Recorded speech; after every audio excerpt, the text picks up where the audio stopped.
All right. Yes. Good evening. We are back for another episode of an open court discussion live in the Counselor's Corner. I am your host, David Lorenzo Glover, aka the Controversial Counselor. Joining me as my co host, the Big Bad Wolf, Herb Lewis. Ow.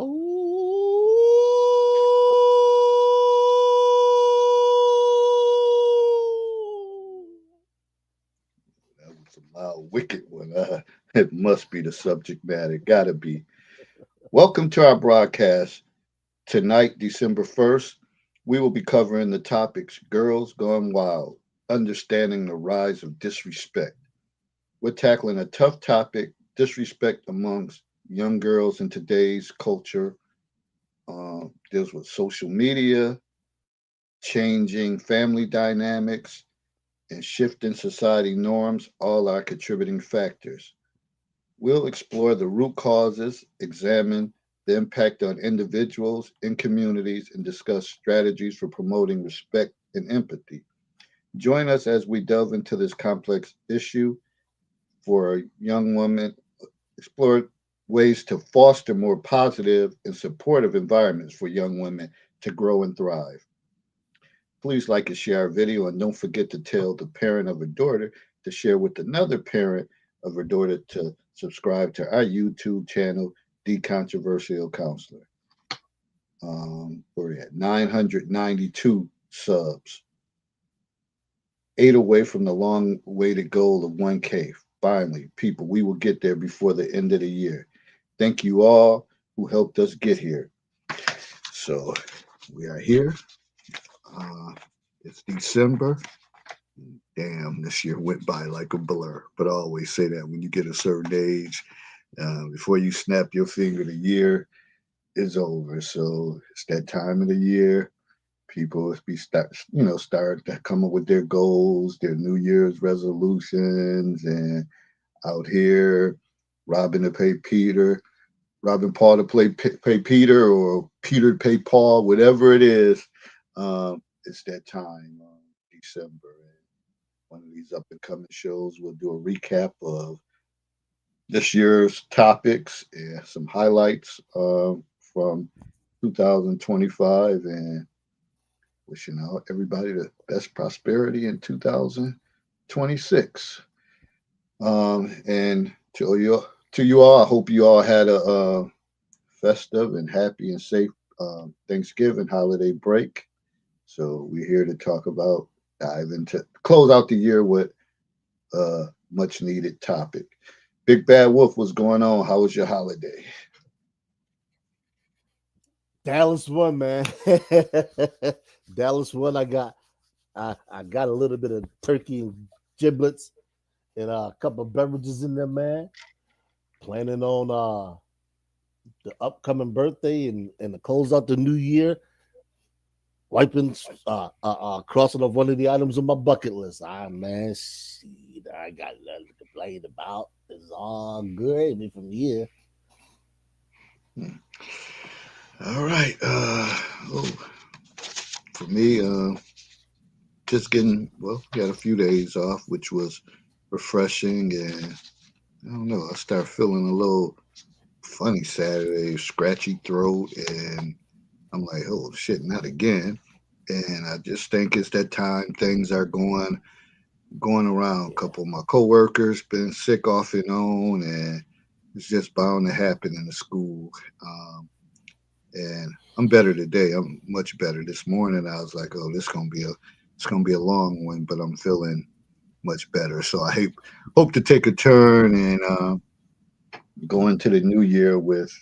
Uh, I guess at this age you can never say, like they say about aging athletes, you can never expect to be 100% because there's always going to be some aches and pains or something when you get a certain age. So I guess the higher percentage I could get, I'll take it. But I damn sure don't like being sick, congested, scratchy throat, and all of that unnecessary stuff. So I'm here and I'm in good spirits and ready to tackle this conversation, which is quite important.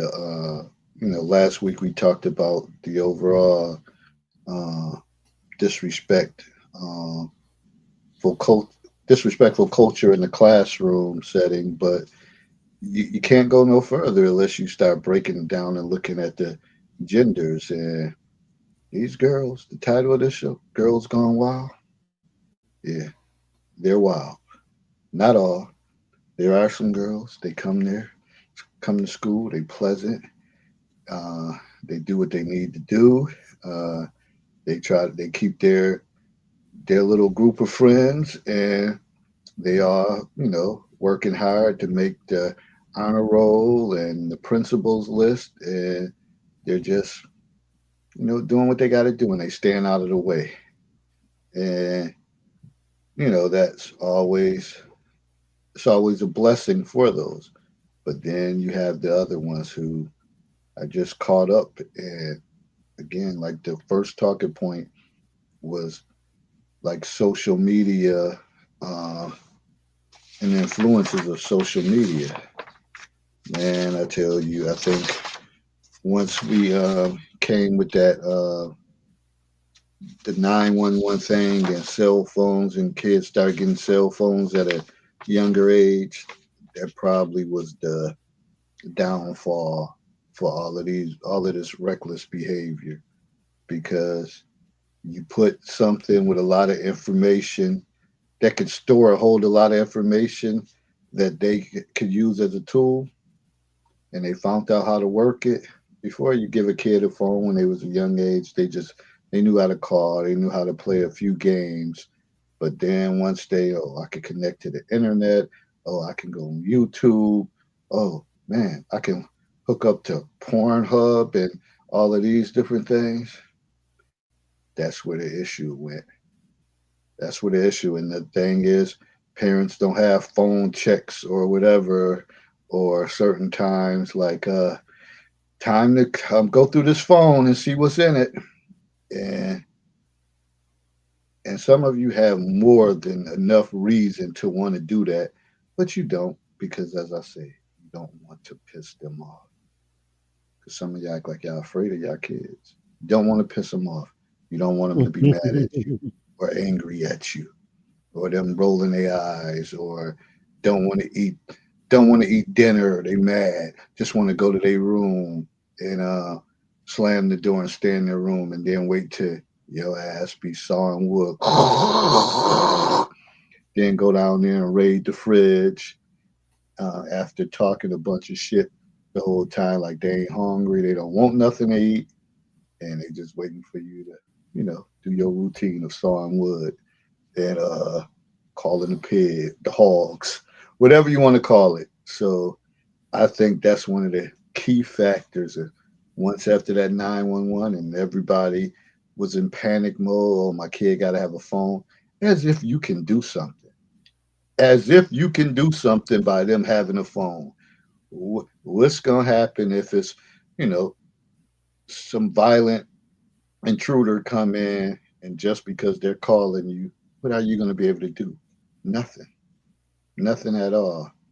I mean, it's nice to know, make sure that they're safe and all that, but I think it just caused a major uproar, and it impacted other facets of life that now it's spiraled out of control. And I don't think there's no turning back, unfortunately. Big Bad Wolf, anything you want to add to that initial point I'm making? uh People, um I would say is this: don't close yourself off to things that you don't know about, things that you haven't considered.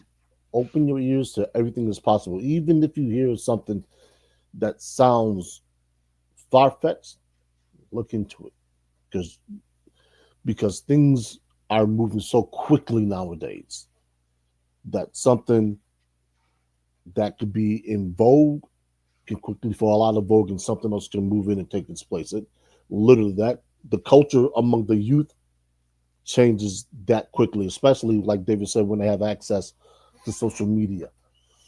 It's almost as if they exist in a different world. Well, actually, it's not almost. They do. They exist in a different world than what adults do.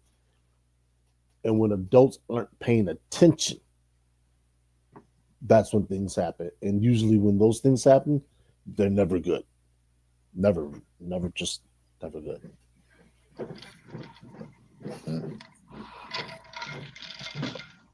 So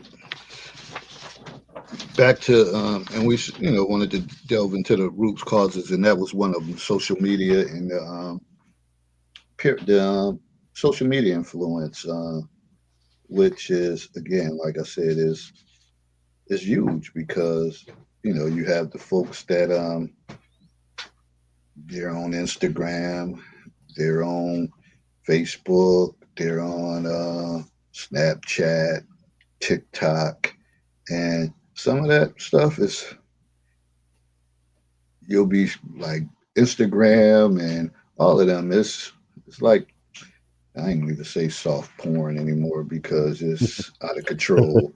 Like some of the things that's happening and the OnlyFans and all of that type of activity that goes on. And we talked about this months ago that once your kid's influenced by somebody else their age and they put them on to something like, girl, I got me an OnlyFans thing. I got all these old men trying to for me to and it's so bad that some of them shit they just got to show their feet and you got some freakish ass but just want to see somebody's feet and paying money to do all that, and it might start just like that, and then next thing you know, they're raising the stakes and showing a little more, and especially when they get of age. Mm. And but now, shit, you don't never know. I always said that a while back that stuff when it gets to this point, you need to start paying. It should be a price that you have to pay. That way, they won't have access. And whoever's serious about social media and who wants to use it in the correct way, then they'll pay the monthly fee. But for the ones who want to be on clown time or use it for inappropriateness, then they may say, I can't afford to pay.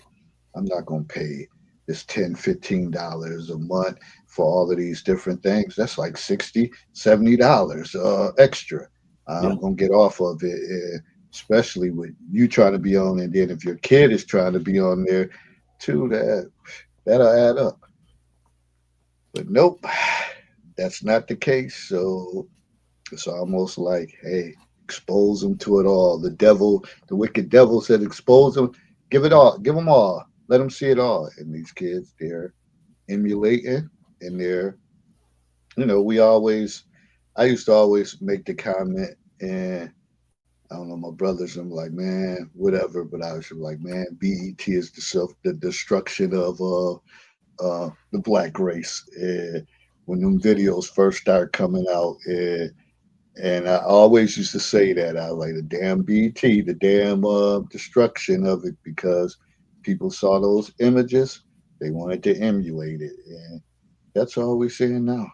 But it's at a more faster pace and have more platforms and outlets for young people to emulate. And these girls, they always gonna favor the sassy chick, uh, or boss chick or queen bee or someone with that type of Yeah. attitude. They're gonna take on that bravado and they're gonna try to roll with it, and they gonna try to walk the same steps as that person do, and it creates a lot of chaos, a lot of attitudes.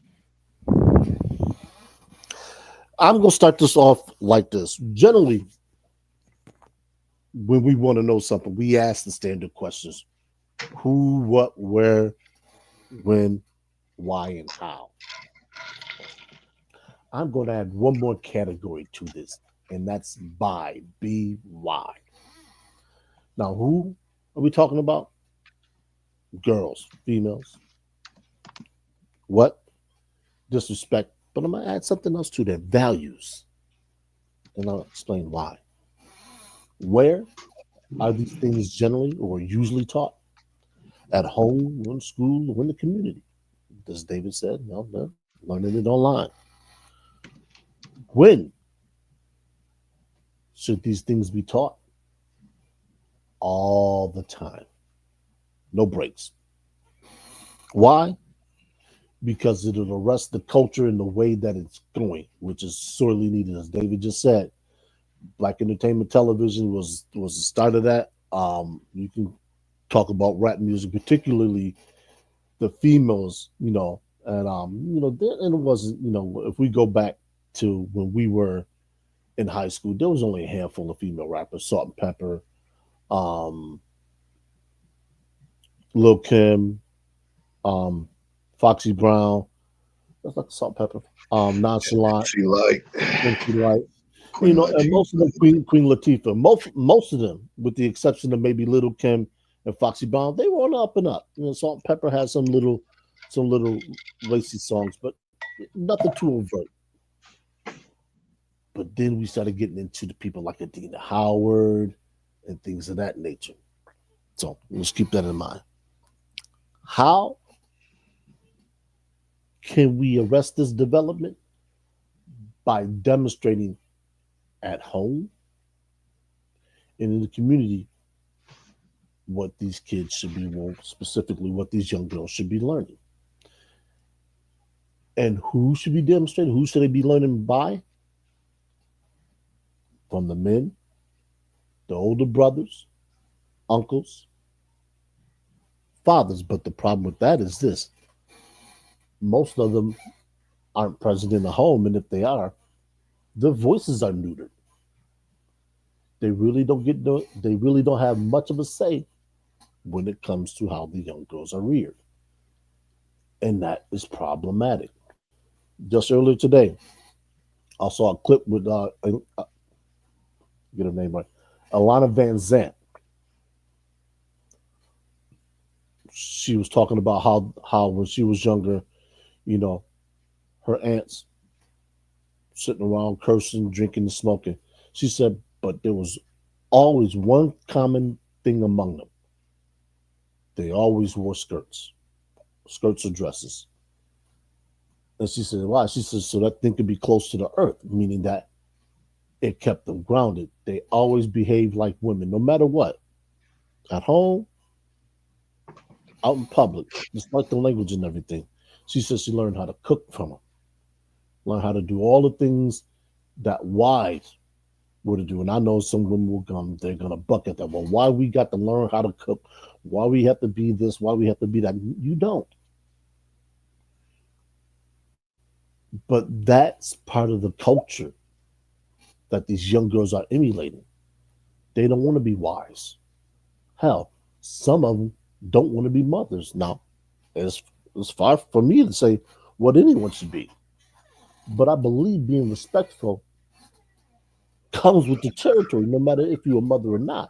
Because if you can't be respectful to somebody else, how are you gonna be respectful to your kids? There was also another clip I saw where a 14-year-old girl was arguing tooth and nail with her mother, talking about, I'll fight you.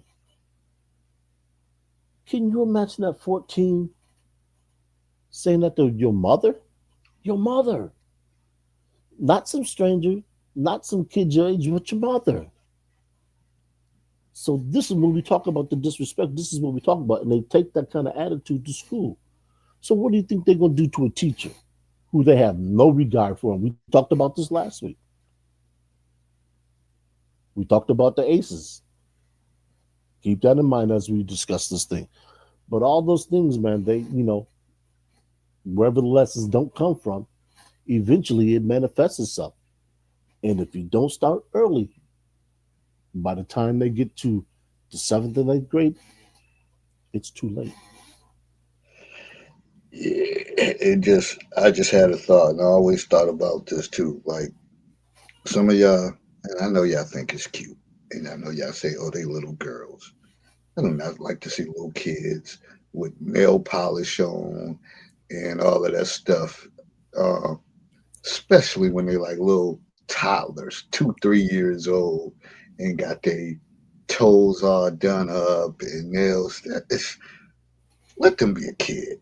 Let them be a kid. It's nothing. There's nothing cute about that at all because, for one, they're kids. They're still messy, and eh, you're either you can look at it both ways, but we know that they get into stuff too. They still play. They active, so it's no need to be posting or saying, "Oh, I had to take her to get a manicure, pedicure." And you're talking about a little 2, 3 year old that if they outside playing like any other kids, even if it's just in the yard, they gonna get dirty, they gonna fall, get, scrapes and stuff. So quit making them too grown when it's not that time.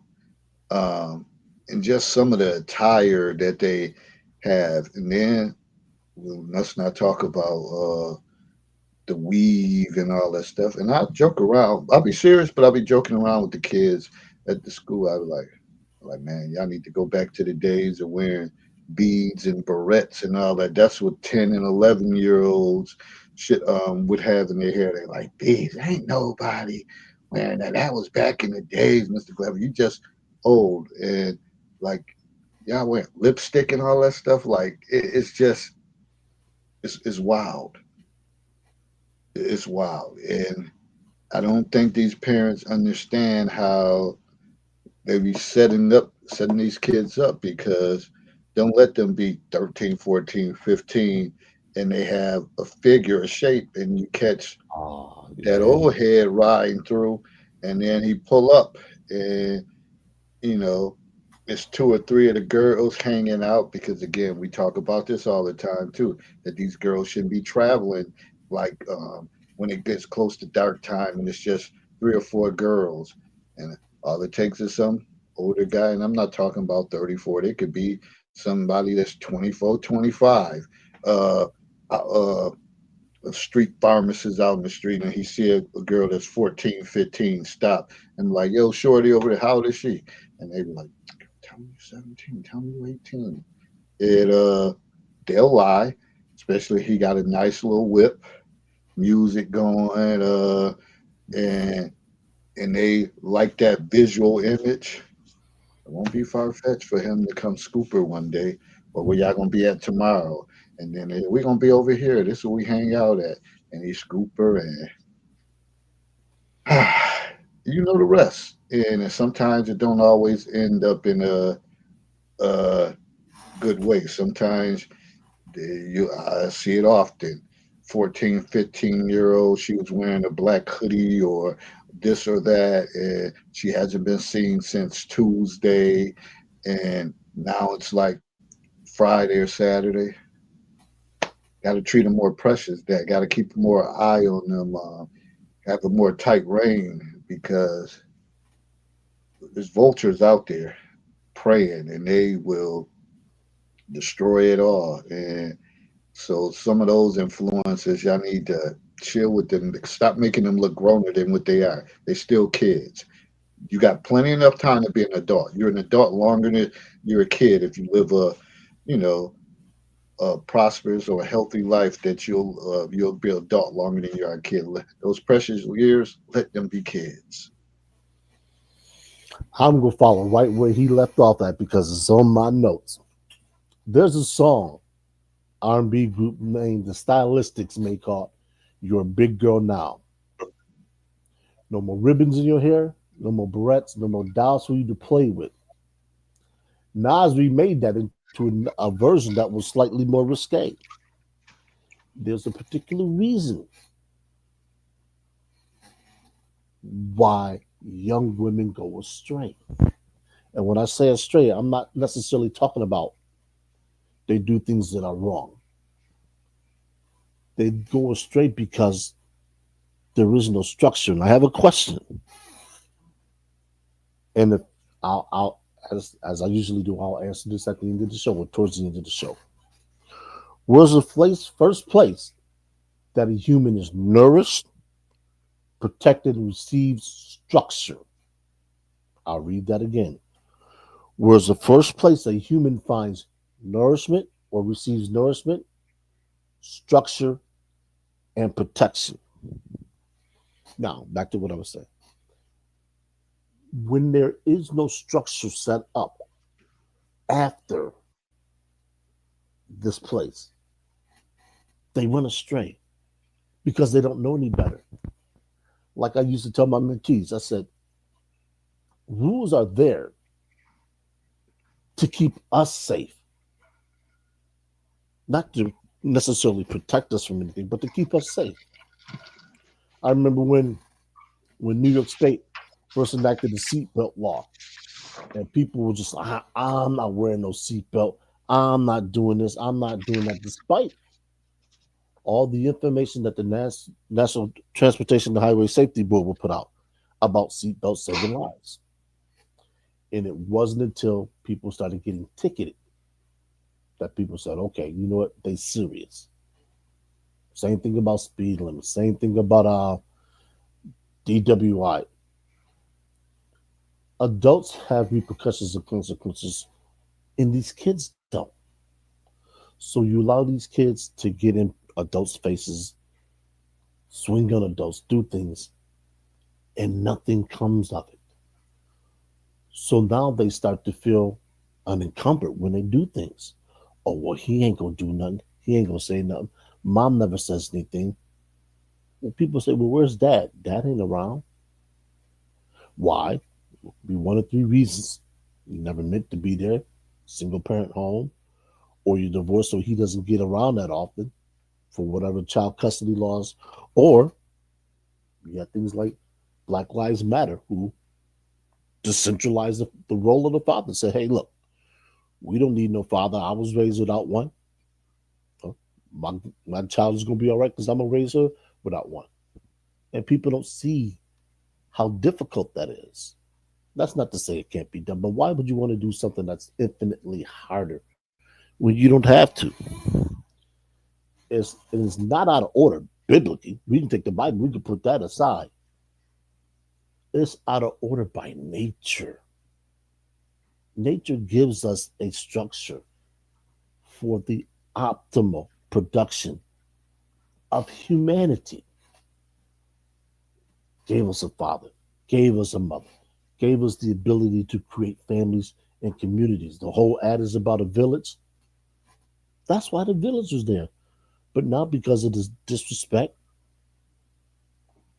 the village isn't there anymore. People don't want to be around other people's children who are misbehaving. They're unruly, uncouth, and they running amok. They're destroying the neighborhoods before they really understand what's going on. And and and I'm not just speaking on black people. I'm speaking to everybody, regardless of your ethnicity. We in this together, whether we want to believe it or not, because we can't run from it. You can't. Or if you think you can, you got to move somewhere where our culture, and when I say our culture, I'm talking strictly on the freedoms that the Constitution grants us, they're stripped away. And trust me, you're not going to live like that. You're not going to want to have somebody tell you when you can drink, what you can eat, how you can dress, how you can speak. You don't want that. This is why a lot of people continue to live in this country because they have the freedoms and the rights to do as they choose. But you go somewhere else where that is severely restricted and the laws come down on you harder than an anvil on the wily coyote, you can say, I don't like this. I'm not cut out for this. I want to go somewhere where I can do what I want to. And life isn't like that. We know that as adults, but the kids don't. So what are the kids going to do when they realize that, as they get older, the things that they used to engage in, they can't do anymore? Some of these men aren't playing that. You get in some of these men's faces, they knocking females right on out. And they could care less what society says. They'll take the punishment, and people are going to wake up and they're going to say, yo, these kids are out of hand. No, these kids have been out of hand. You're just now seeing it because it's outside of the schools now. What did um um not the locks? What's the name said? They said we are grown and older and beyond the cops' control. Mob Deep. And this is what we're looking at. This is except now the offenders more often than not they're female. There was the story what in Chicago where a group of young girls assaulted a special needs child and a pregnant mother.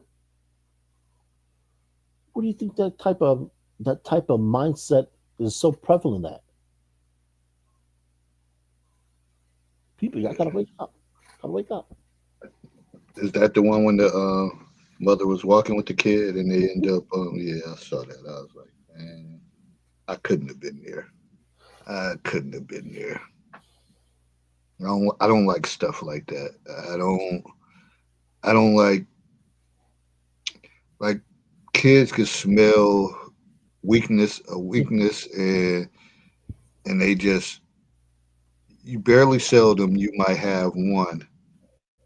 Say for example, if it's 10 of them, you may have one or two that may have compassion in their heart or Hmm. empathy, and they say, "Yo, y'all chill, like, what are y'all doing? They're not bothering us, or something like that." And they may be really the silent leaders, and they may be the ones who like basically, I don't. I don't give a fuck what if y'all cut us off or what because I'm good. My family provides structure. We got guidance and all that. I'm good over here. So if you don't talk to me, it don't make me or break me one way or another. And I think that's the type of mindset for people who have that voice of reasoning in their head when they can cut you off. Because a lot of people, they, and even grown ass adults, they still get mistreated by friends, so called friends. And this is mainly women. And you have friends, people that you think in your circle, but they treat you like shit. And you accept it, you tolerate it, and it goes on for years. But when you have that ability to say, man, yeah, I could kiss my ass at Macy's window on a Black Friday. Uh, I don't care if we don't talk or whatever the case is, then so be it. So a lot of times you have kids that most of them are followers. Yeah. So they're gonna follow, and you barely have those ones that are like upstanders that say, "Yo, this is wrong. Yo, stop, get off them," or whatever the case is, and willing to side with the other people. That takes like a special individuals that were um, raised right and groomed and nurtured right to be able to take that side where so many people are followers. It's way more followers than in our leaders, Yeah. and it takes a special person to be a leader to say, "I simply don't care what the masses think. I'm going to say what I want to say. I'm going to do what I want to do, and I'm going to stand." Well, people catch on the slang and they say, "Oh, I'm standing on mine. I'm standing on 10 toes down." Shut the fuck up with that shit for real, people. Y'all don't stand on nothing, whatever, and don't believe in nothing. You only believe in catchphrases and stuff like that. You don't really believe half of the stuff that you say. If it sound good and it's slang and it's popular, you say it, but Yeah. you don't have no meaning. You're not even built like that to even to put yourself in a position to stand for something. And I think that's a greater issue because they had movies and they're saying Mean Girls. Those Mean Girls take over. And if you're weak and you want to be accepted and validated, then you take that punishment from them. But if you got any type of mental fortitude or a well structured and supportive family, they'll tell you and tell that chick to go about her business. Don't come around here no more. You don't need to talk to her. You got other people that you could deal with. And shit, bye, goodbye. You ain't got to talk to her or worry about it. But you have to have those type of individuals, and that's a parent and family thing to instill that ability in your children to be like, don't take no nonsense from anybody. Yeah. There was used to be the bonding time between a mother and her daughter was when she was doing her hair. David mentioned something about weaving. I'm gonna connect all this together. Straighten the comb, blue magic, and that plastic comb. We used to scout, sit there, and they would talk about whatever it was that was age appropriate that she would need to understand going forward. That has been replaced by weave and synthetic hair. So there's no longer the opportunity for a mother and daughter to exchange information, for her to input wisdom into her. So she understands going forward, how to conduct herself like a young lady. Think about it. Finish the school. You never hear that term anymore about finish the school. Doesn't exist. The same way that girdles, slips, do they even sell them anymore? Do they make them? Sunday dinners used to be a thing. And who was revered? Usually it was the mother because she prepared it. She had the utmost respect from everybody that came by.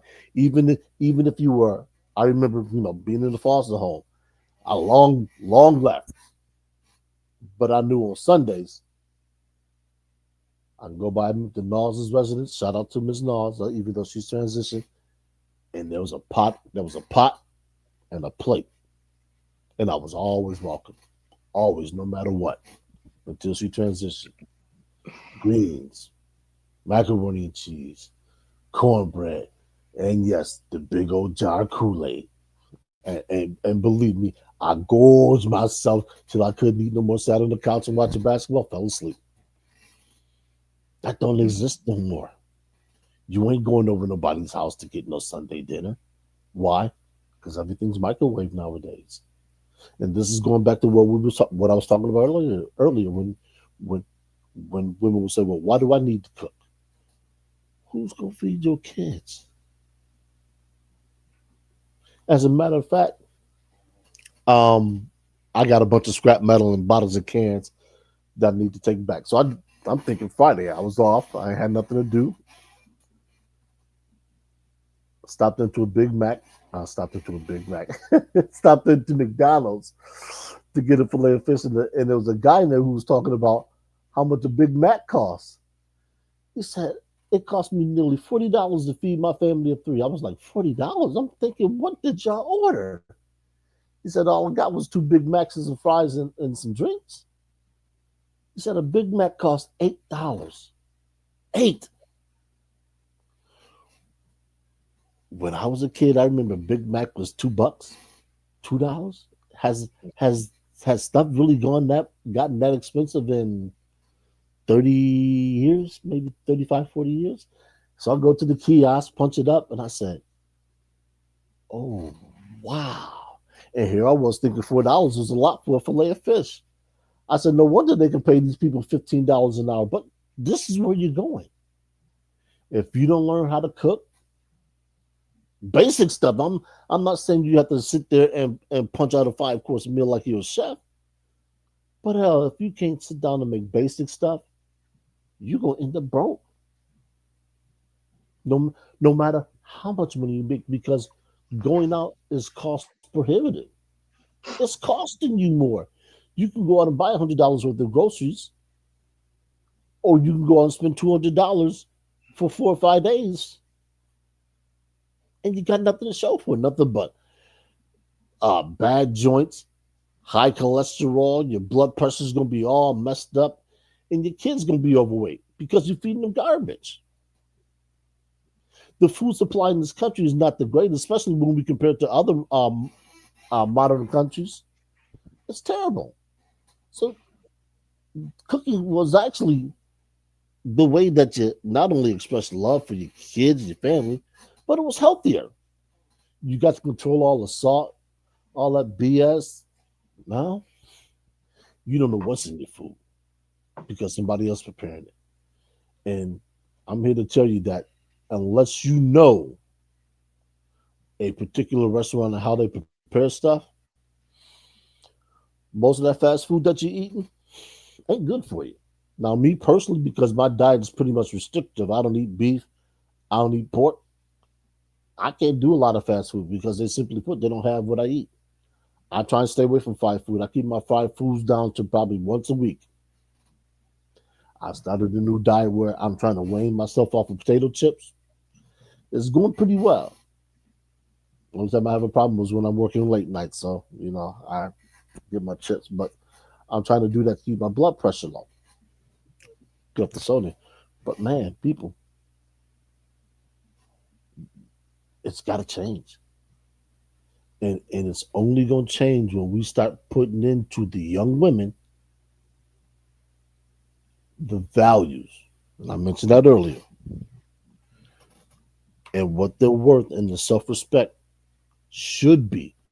Because when you teach them that, and this is one thing the Nation of Islam gets right, I will shout them boys out till I can't shout them out no more. The one thing they get right is they teach the women the value of themselves. And shout out to Brother Neri Muhammad. He said they have a phrase. If he's not going to get down on one knee, don't you open up two. I heard that. I was like, yo, because that's a lot of what we have happening. We have people just out here having random sex. No discussion about what happens if she gets pregnant and this and that, how they're gonna raise a kid. That's an afterthought.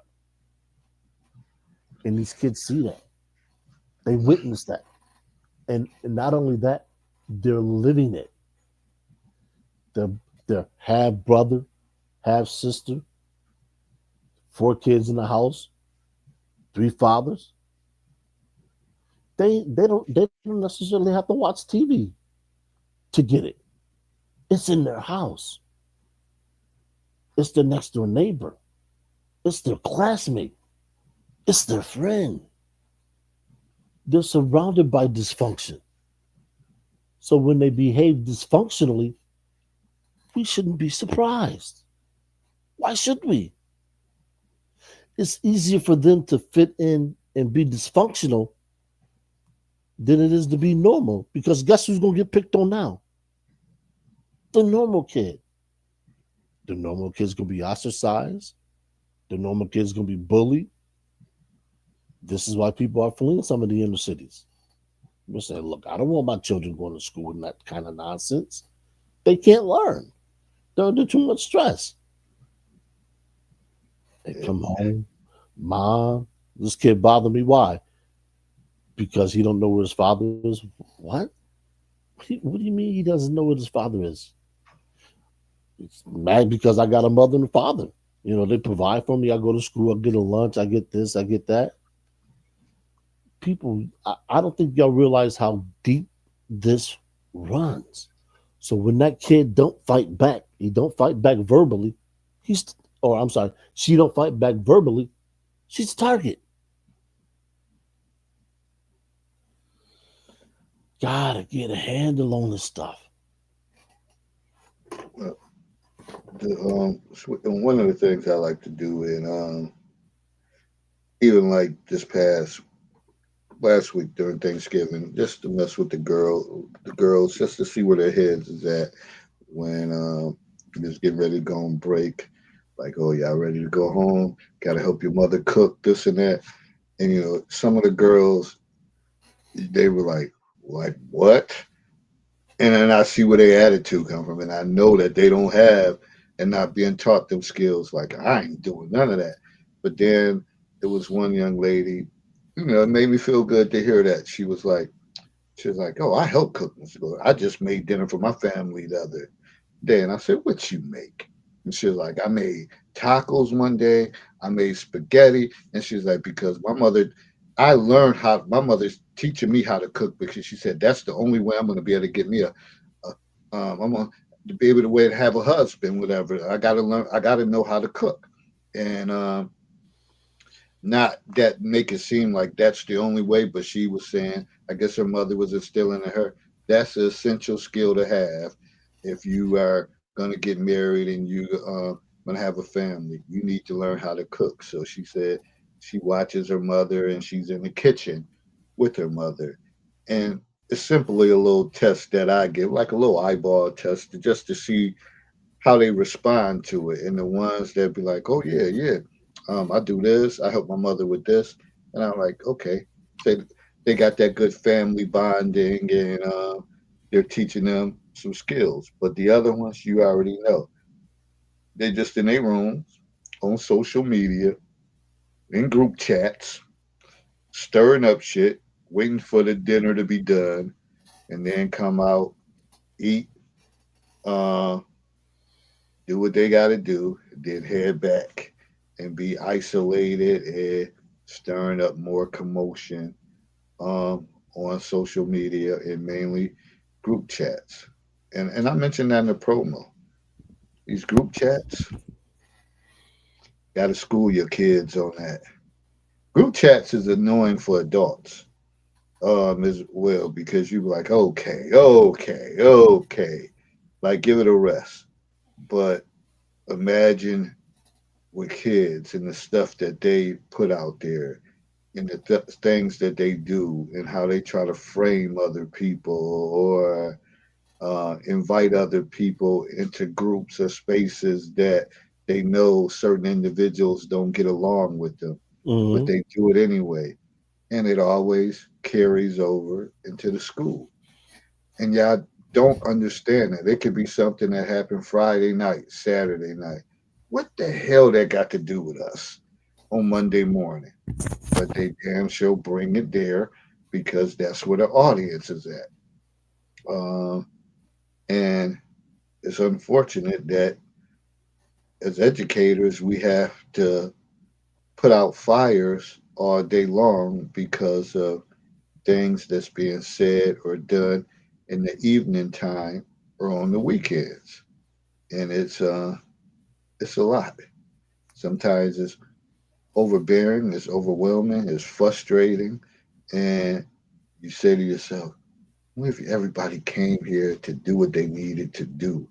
It wouldn't be um, that many problems if you came and I often ask them when they're going at it, what did that have to do with what y'all was learning? Nothing. Uh, but yeah, still carrying on. And then, sometimes you say, oh, it's the classroom management. But again, it's hard for a teacher if you're in a public school setting and the classrooms is, you know, really should be designed. Maybe have 25, 27 kids, but now you got 35, 36, and you're dealing with a fire over here. Then you got a kid coming to ask, could they use the bathroom, get a pass to the bathroom. Then you got kids in the back. Then you got kids coming in late. Uh, this is all happening. So as parents, y'all say, well, what are they learning? How the hell can somebody teach when you have all of this going on at one time? If everybody came in there, sat down, and was ready to learn, we had them slogans and cliches: "Be prepared and ready to learn every day." You send out summer mailings, you send out things to the parents on Connected. It means nothing if the parents are not going to enforce it and make sure that they're ready. No kid should come to school without it with a book bag or no pen, something to write with and all that. That's a parent thing. Like, yo, you got your bag ready, you got this ready to make sure that all of that stuff is ready. And I know people work different shifts. People work overnight. Sometimes you got to leave out as a parent uh, before your child goes to school.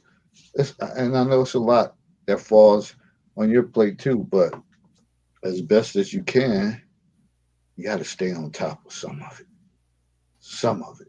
Got to give something.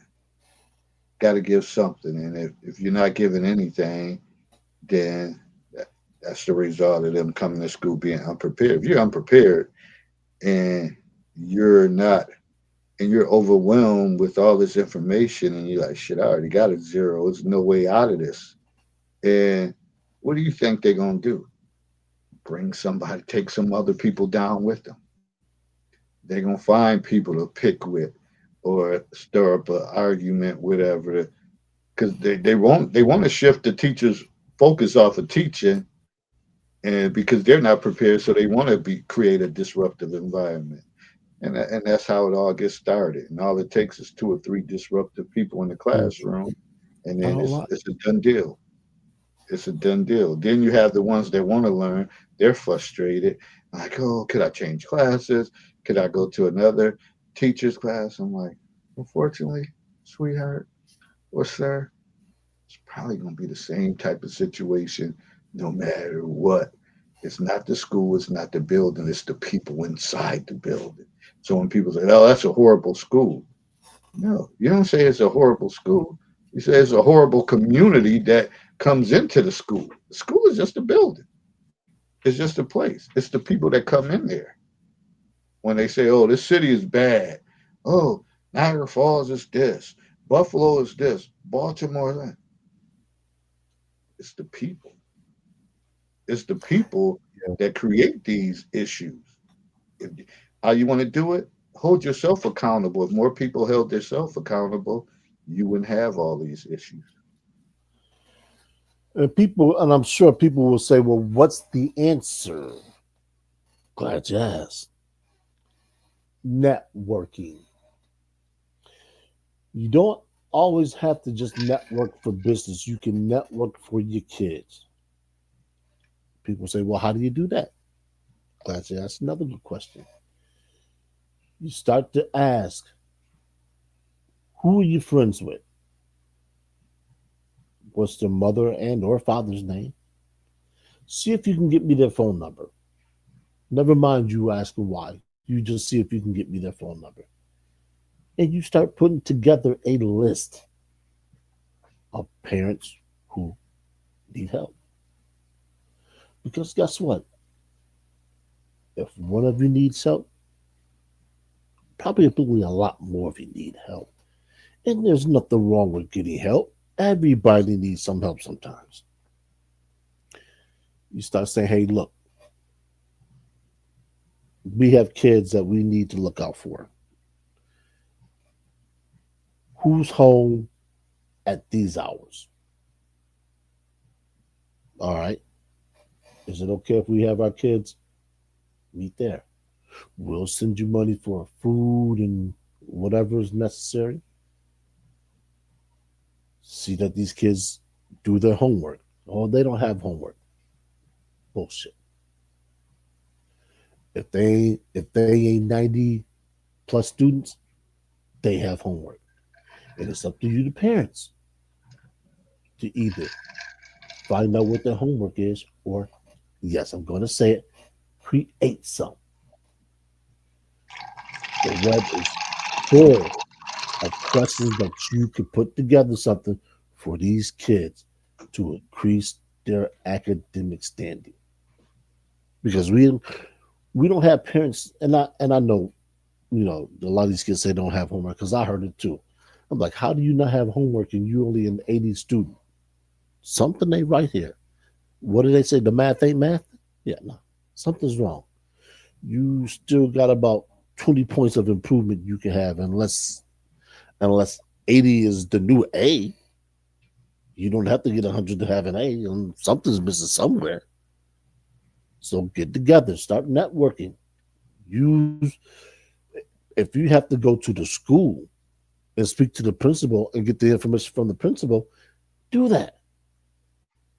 Do it. Because some of your parents need to be pushed into doing things that benefit your kids because you think the school's going to do it all. And I'm here to tell you that's not the school's sole responsibility. Yes, the school is receiving taxpayer dollars to educate your children, but they can't do anything once those kids leave that building. That's your responsibility as a parent. When those kids leave that building, is to make sure that not only do they retain the information that was taught to them in school, they actually get some information outside the school because school's not going to teach your kids everything. School's not going to teach your kids how to handle conflict. Matter of fact, for the average student in elementary, junior high, and even high school or preparatory school, that's going to be their first source of contention is school. And the school's not going to say, well, this is how you handle it. No, the school's just going to suspend them. The school's going to look at them as a disciplinary problem and send them home or send them in school suspension where they won't be able to make up the work. That's where you as parents come in.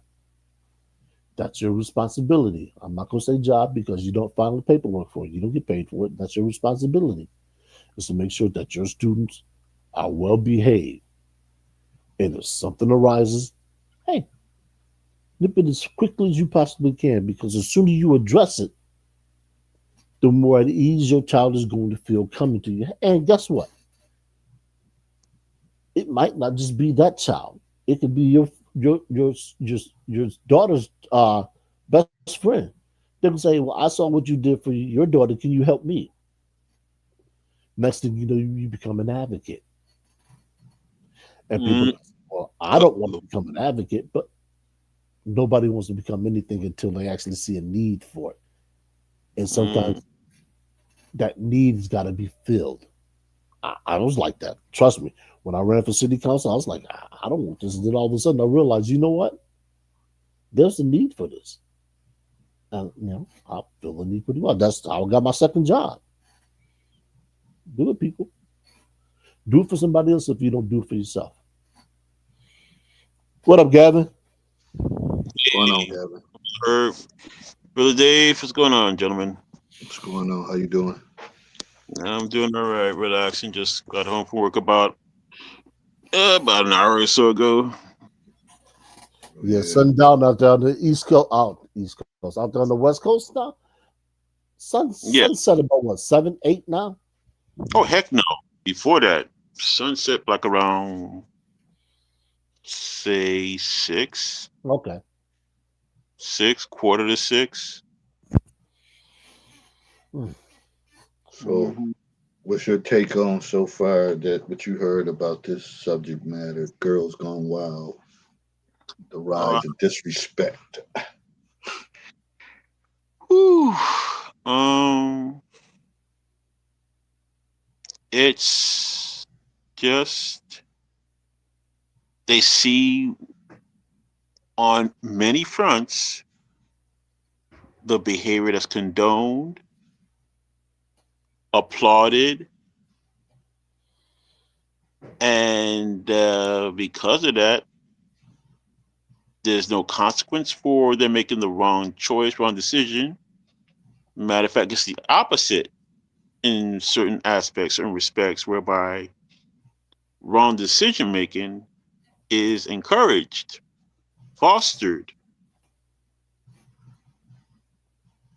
Especially by their peers. Not just their peers, but well, also those who supposedly are the generation before them that supposedly raised them or maintained them. Yeah, I could see that too. I could see that too, where you have parents that kind of ride or die, and whatever the child says, they support it, and they're not when they're coming into a school environment or whatever environment, they're not listening to the other side or the other, the side of the story to realize, yeah, much she was wrong, um, and we need to do better. They just automatically kind of block out, or as Stephen Covey say, they listening to reply, not listening to understand. And I think that's goes on the line of what you're saying. Like they kind of applaud it, or no matter what, my child is right, Mm. and that leads to kids thinking, "Oh, I can take this approach everywhere." And it does it. Sooner or later, you're gonna run into the wrong person, wrong institution, or place of employment that somebody's not gonna stand for it, and you're gonna end up in the short end of the stick, and ain't nothing mom or dad can do about it.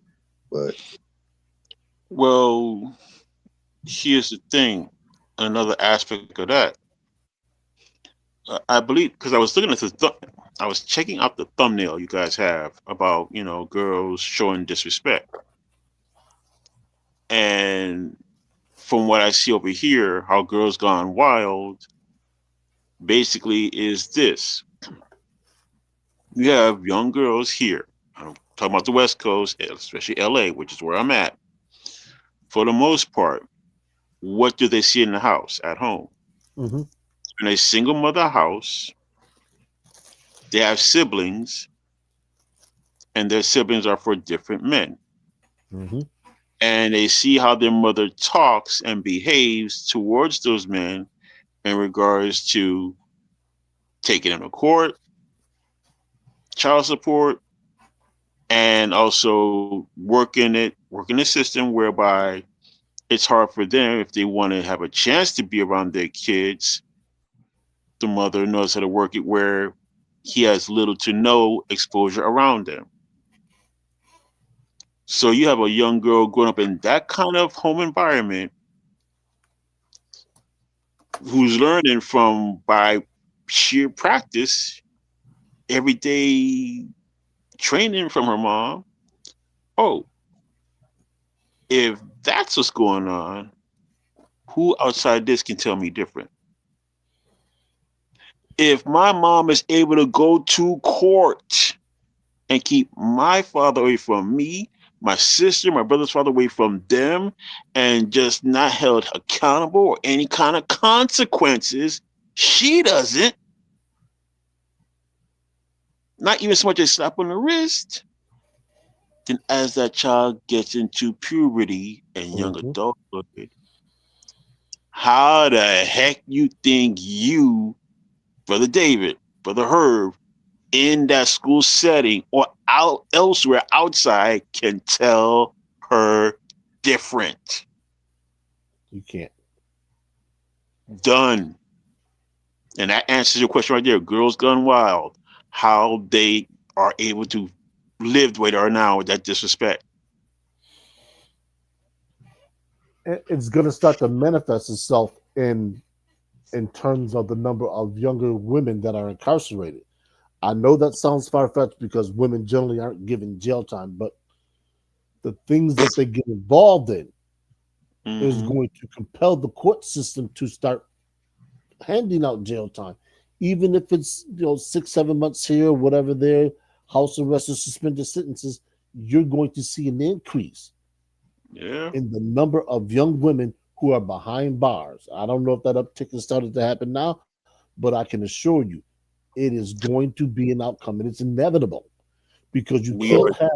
you can't Thank allow a part of society to be lawless while you punish the other side because men are Well, just going to start withdrawing. They're already doing it. So what are you going to have when you have a society that is just one sided? In other words, when you have just women doing things and men are just saying, "Hey, look, we're taking our marbles and we're going home. We're not coming outside, even if it's just to say hi. We're not going to help our neighbors, even if they cry for help, because there's nothing in it for us. We have to deal with these disrespectful, unruly, uncouth females. We do not want to." well, let me just jump in here because I had just posted today. It's December. That shady time of the year. Let's look at the reason why women get arrested. The top five: Ooh. shoplifting, Uh-huh. shoplifting. I saw that. Yes.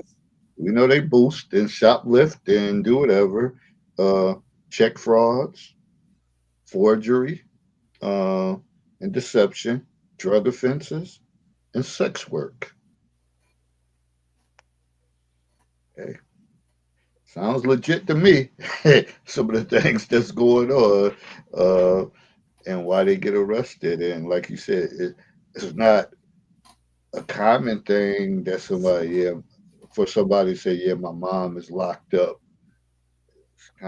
It's very sad. Either men or women, but we know it mainly happens to men. But when women start getting arrested like that, it's it kind of it's a trickle down effect Yep. uh, in the community Mm-hmm. and the nurturing and probably compassion and some of these young ladies, if their mother's locked up, my God, I can imagine people gonna have hell to pay.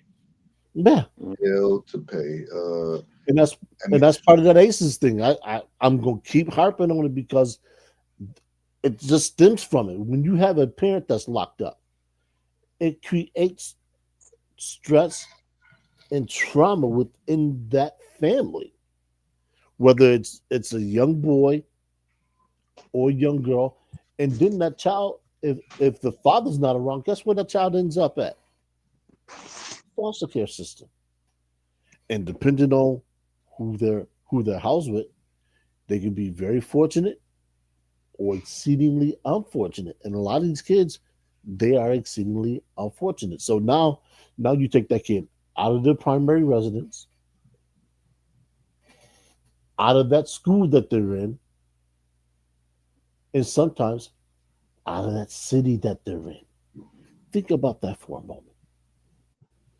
Think about how that is going to impact that child. And I can speak from experience. Although I was very fortunate, but I've had that happen. Not that a parent went to jail, but I was just taken out of the school district, out of the city, and put to a whole different location. Now, I happen to be one of those kids that adapts pretty well to that type of stuff, and it didn't really impact me negatively. Actually, I think it was kind of beneficial because I became a better student. Not to say I would have been a worse student had I stayed, but it it compelled me to focus on certain things. So I personally, some people may disagree, say I benefited from it, at least from my perspective. But these kids now, they're gonna rebel, they're gonna turn around and fight, and then they're never going to be placed in foster care. They might be put in a home for juveniles, and that, I assure you, is the uh, absolute last place that they want to be. well, one of the bigger issues with the whole foster care thing is probably the age of the kid. Mhm. If you got foster parents that's scooping up teenagers and all that, it's only for them probably to come up. They're on the come up mode. Let me get a couple kids, pay off a few things, or try to, unfortunately, and not all, none of this is absolutes, but you know me, I'm just gonna say how I feel about it. And it's a come up thing. You get two or three of them in there, and they you can get you 2-3 thousand a month. You give them the low end of stuff, whatever, you know. They get their little stipends and stuff for clothes and all that stuff. Meanwhile, I've seen it. I think the first high school I worked at down in Maryland is Owens Mills. That's where the Ravens training camp is. So it's, $1 million homes there, 500, $600,000 homes. And a lot of the parents that came to the school, they had not a lot of them, but it was some that, and I don't know the percentages, but they would have foster kids. Yeah, that was part of the come up move. Pay off some things, or Hmm. maintain a nice whip, or have a nice home, get a few kids in. They know it's temporary. Sooner or later, they're going to age out, or you got a plan in mind that, I'm only going to do this for 2-3 years, go to the classes, get certified to be a foster parent. And then once I get back, shit, I ain't messing with these kids like that. Or make sure that your kids are out of the mix. They may be in college. So some people may like get help with tuition or whatever with my kids need. So they'll take on that.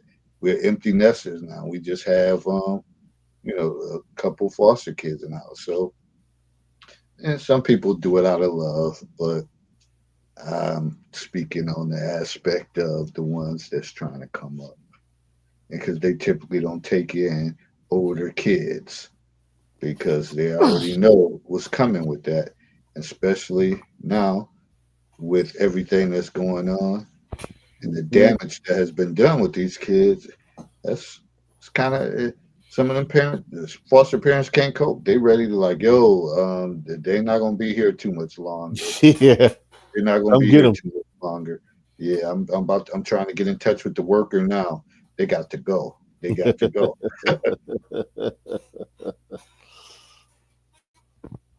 Yes, it's tough, man. Especially for minority males. Yeah, it's really really tough. And the sad thing about it is, you have a lot of kids through no fault of their own. They're being placed because of what the parents are doing, not because the kids are disciplinary problems. Kids are having sayings. Usually, this is a court to step in. Okay, well, the home condition is not conducive for what we consider to be a home. State comes in, take the kids, looks for a place to place them in, like David just gave the scenario. And these kids don't know how long they're gonna be there. They have no idea. They're being told, oh, it's just until your mother and father work things out. If they're lucky, which happens to be if you're a minority kid, married parents, maybe like 30%. The rest of them are not married. So the mother may have gotten strung out on some type of drug. She got to go through rehab. She got to pass all these tests. She got to get a job. She got to do all this. It takes time. Meanwhile, this kid is languishing in somebody else's home. They're not familiar with the rules. They don't like the restrictions because they can't go and come as they please. They don't have any friends. They got to develop a whole new group of friends. That's anxiety. So, what do you think you're going to get when that child is forced to do something that they don't want to do, that they're uncomfortable with? Oh, yeah, they can lash out. And the disrespect is going to come because they're being made to do something that they don't want to do. And they understand that the only way to get away from it is to lash out. They're not doing it because they're bad kids. They're doing it because that's the only form of power that they have. So when you put something in the corner or you put an individual in the corner in that trap, expect them to lash out. It's only natural. Somebody's trying to make you do something you don't want to do, you're going to fight back the only way you can. And that's what these kids are doing.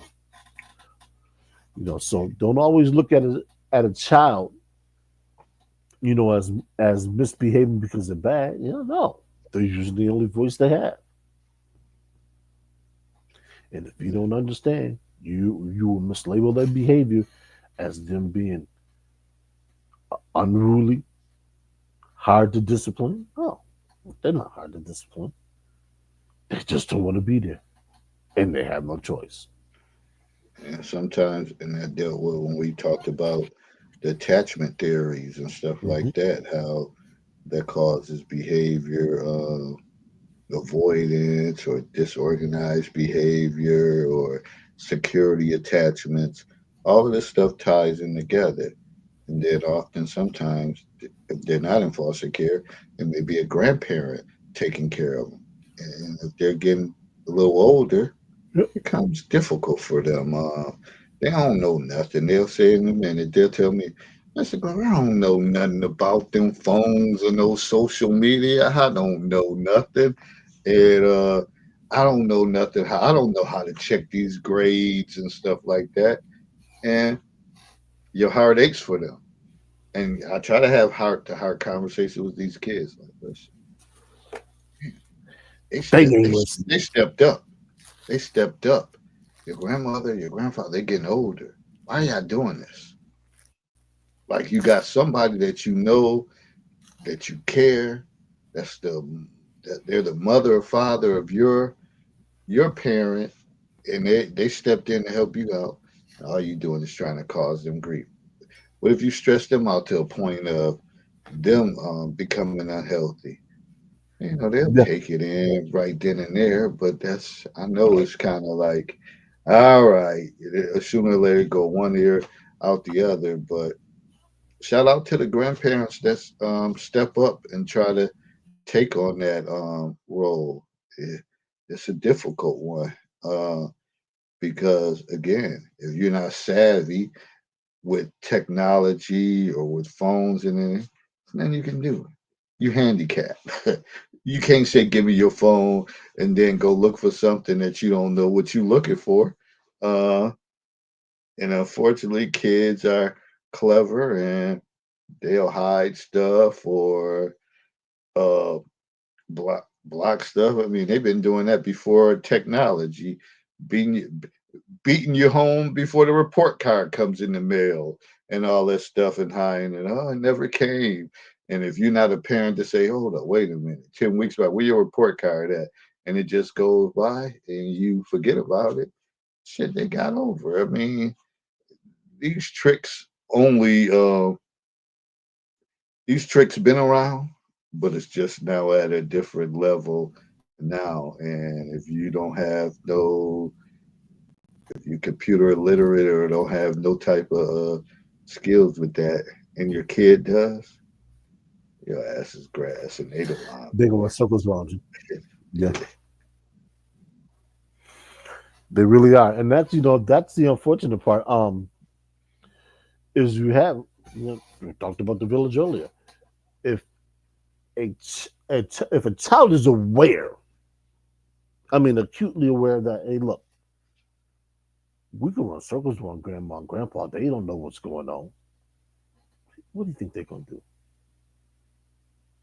They can run circles around your grandmother and grandpa. Now, it's up to you, and you're gonna have. They're gonna be just like kids learning something new. They don't want to learn anything new. They done did everything that they need to do. This is your problem. They're trying to help you out. So if they're trying to help you out, help them out. Show them what they need to know. And not only that, empower your grandmother or empower their grandparents, your mother and father, to say, hey, look, this is what you're supposed to do. And if you don't do it, there's gonna be a price to pay. Now they gonna think, what you gonna do? Beat my ass? You're too old to be beating on somebody my age. It ain't gotta be like that. First thing you do, and I know this is gonna come across as well. Take the phone, isolate them, isolate them from the rest of the world. Say, hey, look, when you come home, you go straight to your room. You're gonna do your homework, and when you finish your homework, you're gonna come down here and you're gonna start cleaning this house. And you're not gonna stop until you go to bed. Why I gotta do all that? Because you violated. And that's all you need to say. You don't need to explain to them necessarily how they violated. I know some people say, "Well, that's not fair. You punishing that kid." No, that kid knows what that kid did. That kid knows full well that they were doing something that got them in this position. So I'm not even trying to listen to any nonsense about that's not fair. That's cruel. No. If you get called down to the principal's office, you know you did something wrong. And I don't want to hear about, well, they didn't know this. That they're given the rules from day one. Your kids know what you expect of them. If they don't, then you're a shit parent. Period. I don't care how you feel about what I just said. You are taking under advisement to change. Because if you change, guess what? Your kids got to change. Because if they don't, they're not going to make it. And it's not going to necessarily be their fault, but it will be your responsibility. Period. That's true. And as you were talking, I was thinking, I keep thinking back to grandma, granddad. I mean, there's always probably, and I'm going to say more on the female side, an aunt that's willing to lend a helping hand, that may be tech savvy and all that stuff. But the reason why she can't get them and they have to go with grandma because her man said, they're not coming over here. They disrespectful ass ain't coming up in our house. So you do what you got to do on that end, help your mother out with that, but they will not. And he may give her ultimate. When they come in, if they come in here, then I'm leaving because they is not gonna come disrupting my peace. And even though that that may be their uncle by marriage and all that stuff, but you're not having it. Not having no disrespectful girl coming in. Um, Giving his wife a hard time, then he say something, and heaven forbid he have to put his hand or step to her, then CPS get involved, and then he all jammed up at his job. So he said, "No, they can't come through here. They can come visit, but then they got to go. Can't do it."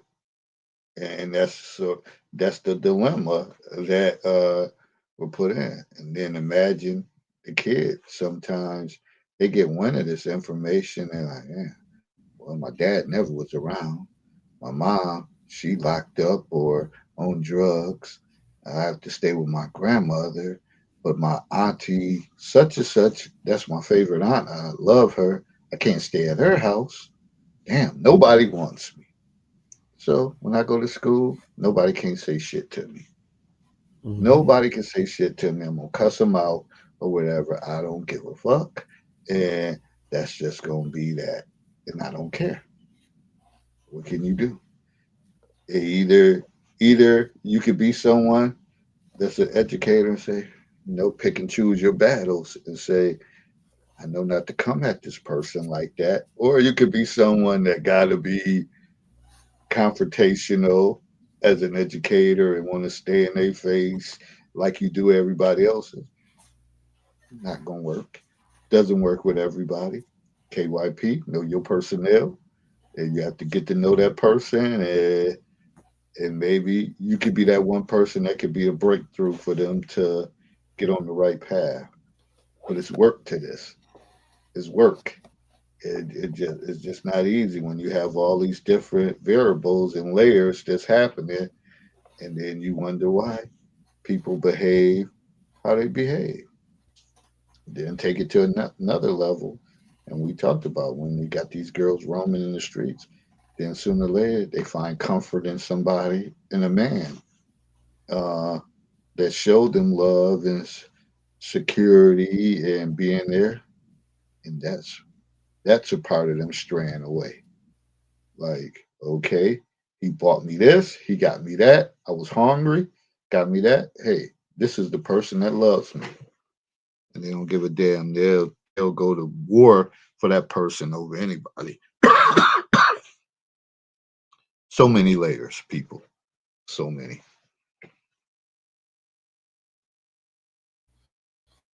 It is, and the reason why we bring these, we try and highlight these topics is because I don't think enough people really take them serious enough, and maybe so, and understandably because they say, "Well, I'm not affected," and we always hear some variant of, "Well, not my kids, not my nephew, not my nieces," and you know what?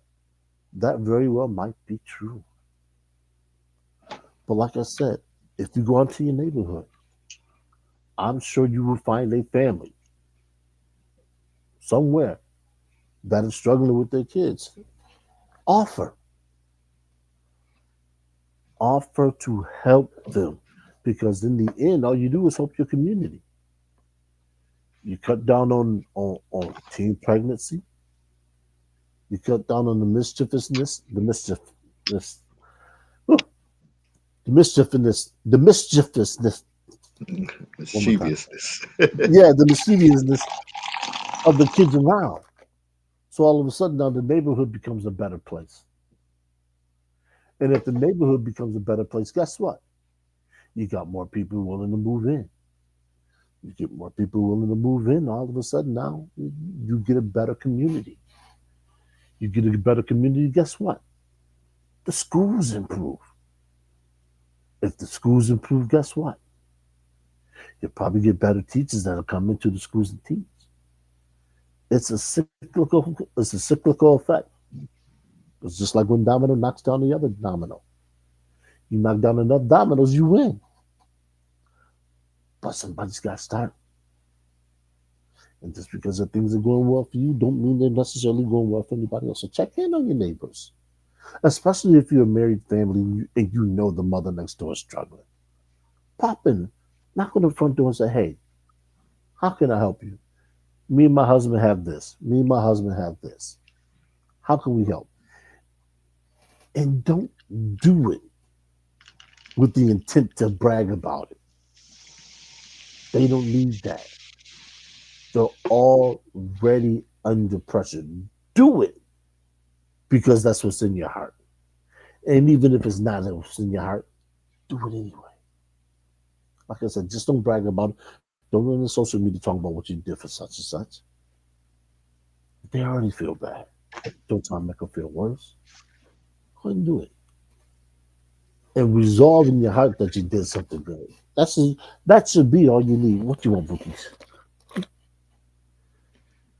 And I strongly believe if you had task force groups and you had these after school programs put in place, that you had etiquette classes and different things, or a roadmap to prepare young people.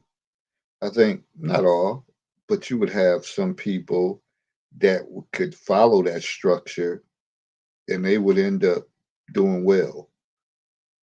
But again, we in a when like a lot of times people, time is money, and a lot of times people want to be like, okay, if I got to put in work, I want to be, I want some benefits or uh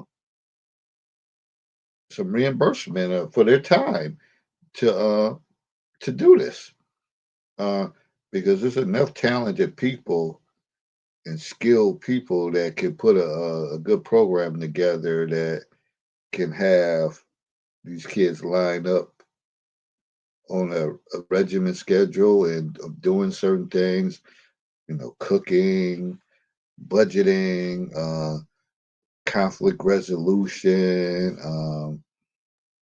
almost anything. We always talk about the one-stop shop stuff if schools was designed like that, but something has to give, because again, the disrespectful nature or the way it's coming off, that a lot of times people are just turning their heads to the behavior and say, I don't want to. I don't want to deal with it. I don't want to deal with it. I think I was just reading something maybe last night. It was, I guess, some 70-something-year-old guy. I guess, I don't know. Maybe he drove for the MTA or something, and I don't think he was on his job, but he kind of stopped by with some people feuding over a parking spot. He was going back and forth maybe with this young lady. Uh, and maybe she pulled up in somebody's spot and maybe he intervened and said something. But the end result is she must put hands on him.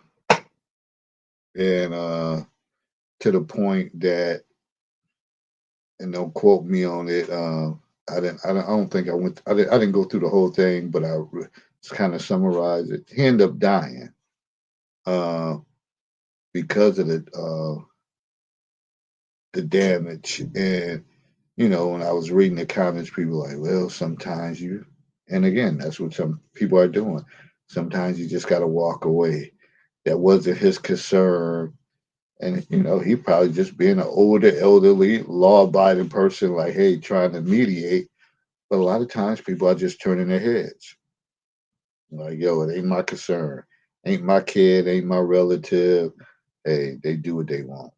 And unfortunately, that's totally against the way we were raised or brought up, because we had the grandparents, the aunts, the uncles, or people in our neighborhood that were overseers who saw everything, and they would tell it all.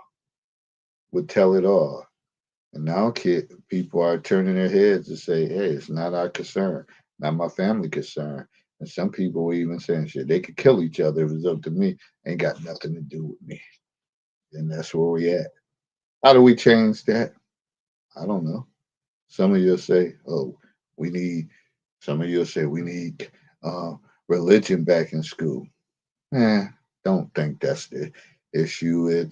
I mean, we have that every Sunday and Bible study and all that, and people go. And what has that really, what has that really solved? Hey, when they say it get really heated in the black community and they go to the black churches, they know where to be found. So, what's going on, people? Like, what can we do? Do we have any solutions for real? No, that's a tough one. Very tough.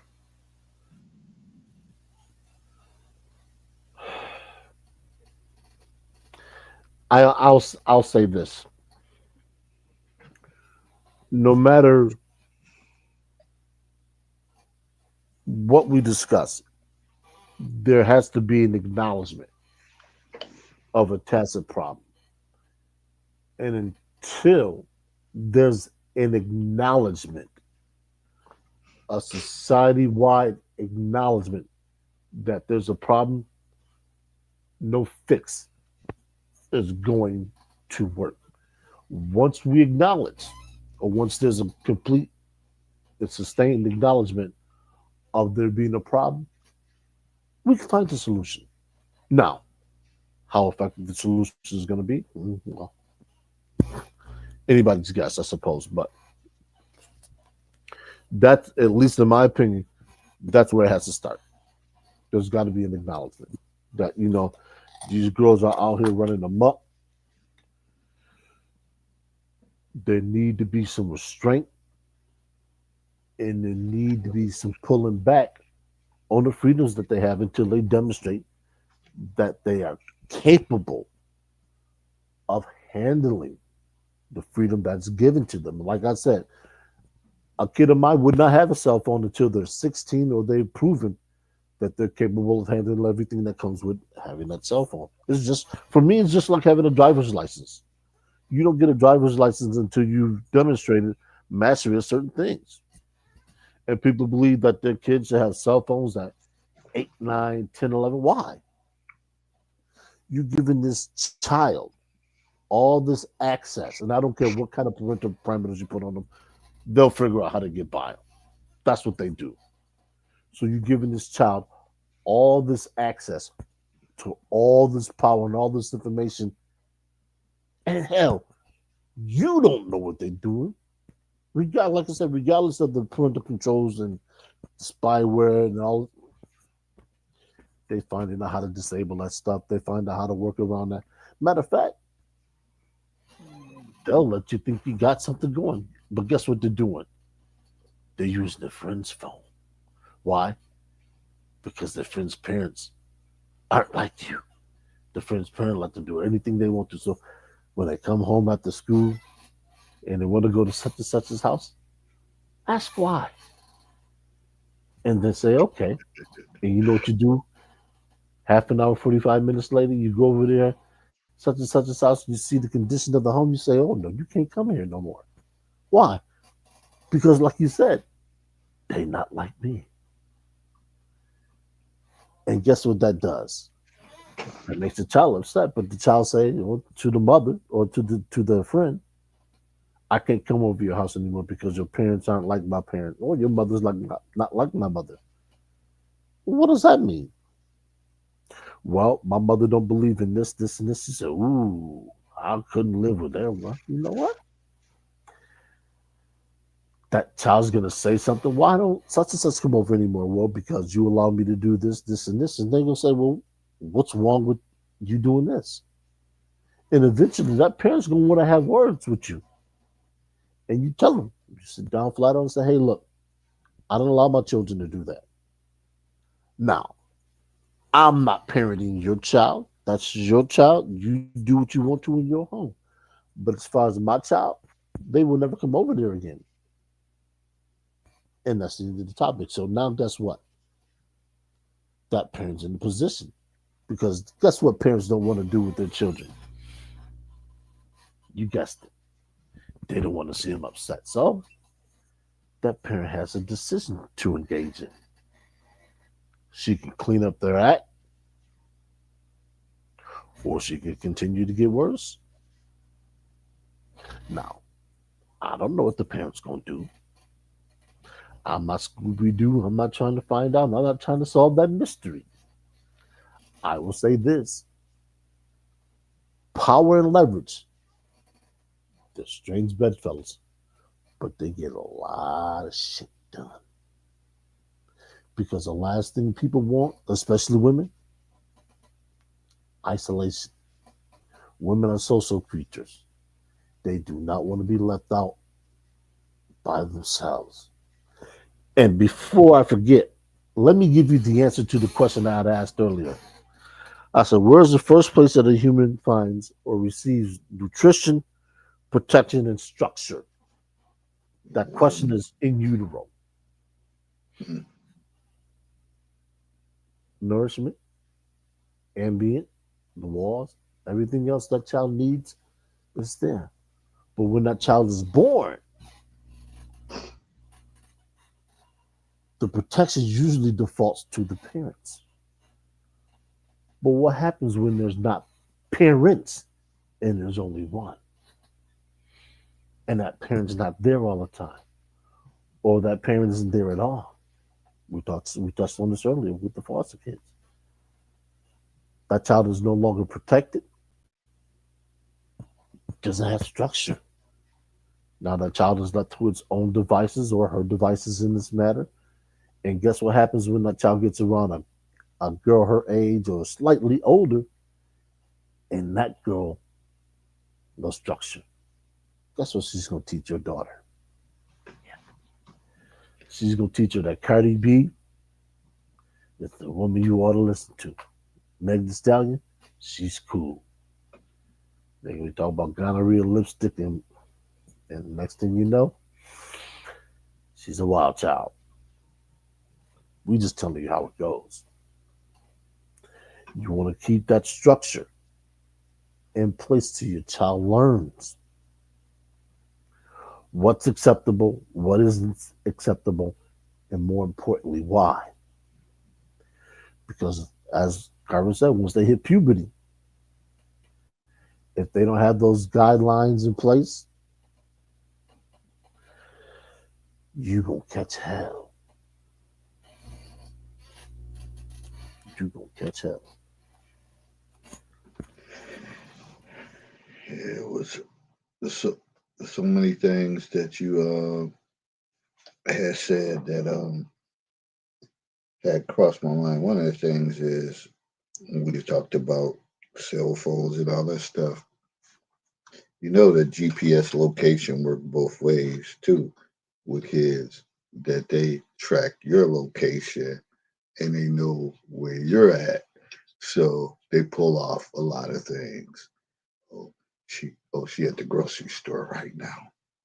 So it's kind of give or take, like it can kind of work at a disadvantage when they know, and when you listen to one, oh, my kids, they know where I'm at, whatever, they track my location. Some of them track it depending on age because they watch your moves because they're countering your moves. If you at they track and see that you at the grocery store, they still know that they got a little time to do whatever, and they may be at somebody else's house and they may be following your location and say, all right, they're getting close. Now I gotta go home. I gotta go home and make it seem like I did this or did that before she gets in the house. Come on, idiots. What you thought? And unfortunately, somebody might have been at the house. Some little boy might have been there, and now they looking at your ass thinking this or that, and they tracking the location. They're like, all right, let me get one more in. Let's do this or let's do that. All right. Oh, okay. They say she like 5 minutes away. You gotta go. You gotta go. He get up out of there. But they had the same old plan and routine because she knows your location. Uh, Sometimes you gotta have. Sometimes things gotta just be a drive-by situation, and you just pull up, and they don't even know. Like, oh shit! Uh, but long as they can track you and know where you at, because you think you're tracking them, but they're outsmarting you because they're looking at your location and they're countering. on what you're doing. They're like, oh man, she had to work. She traveled with her job. Oh, she in DC. And she got to get back to Baltimore, and it's like 4 o'clock. Man, she always talk about how long it take because of the traffic in the DMV. She ain't gonna be back home for 2 more hours. We can just enjoy each other or whatever the case is. Yeah, see, it's downfalls to all of this stuff. It is. But y'all think y'all doing something. But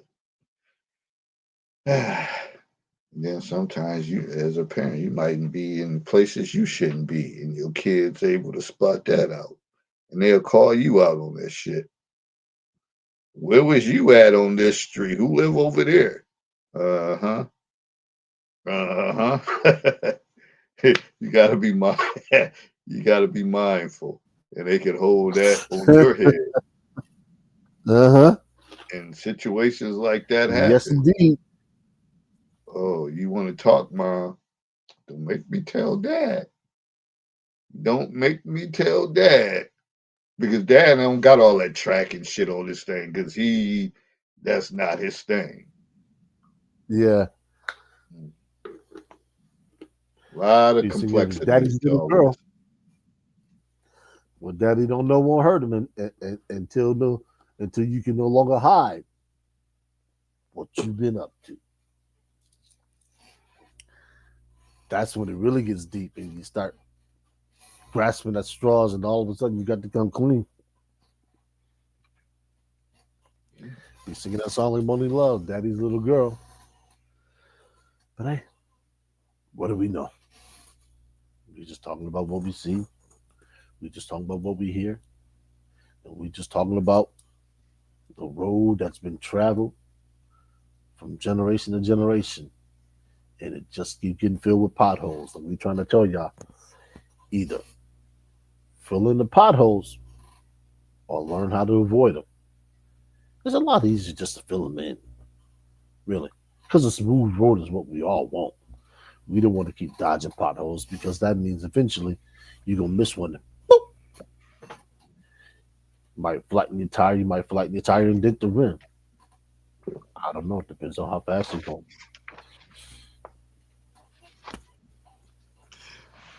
Yeah, and these subjects is we just throwing stuff out there, throwing situations, scenarios out there and trying to give a little feedback or something for you to think about.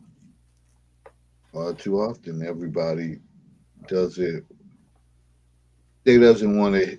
They don't want to hear it unless it's something that went viral or something. Oh, did you see that person who said this is what they do? Whatever. I'm going to try that.